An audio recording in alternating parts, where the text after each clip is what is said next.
स्वागत है आपका। आज हम आपको ले चलेंगे भारत के एक पवित्र तीर्थ स्थल हरिद्वार।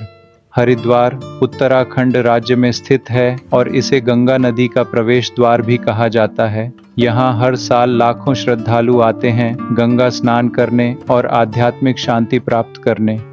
हर की पौड़ी, जहाँ शाम को होने वाली गंगा आरती एक अद्भुत अनुभव होता है। हजारों दियों की रोशनी, मंत्रों की गूंज और गंगा की लहरें, यह दृश्य आत्मा को शांति देता है। मनसा देवी मंदिर, जो शांति कुंज के पास एक पहाड़ी पर स्थित है, यहाँ पहुँचने के लिए आप रोपवे का भी आनंद ले सकते हैं। यह मंदिर मनोकामनाओं की पूर्ति के लिए प्रसिद्ध है। चंडी देवी मंदिर, जो नील पर्वत पर स्थित है, यहाँ भी रोपवे की सुविधा उपलब्ध है और मंदिर का वातावरण अत्यंत शांत और दिव्य है। हरिद्वार में आपको कई अन्य मंदिर भी मिलेंगे, जैसे माया देवी मंदिर, जो हरिद्वार के 3 सिद्ध पीठों में से एक है। यहाँ आपको धार्मिक वस्तुएं, रुद्राक्ष, पूजा सामग्री और उत्तराखंडी हस्तशिल्प मिलेंगे।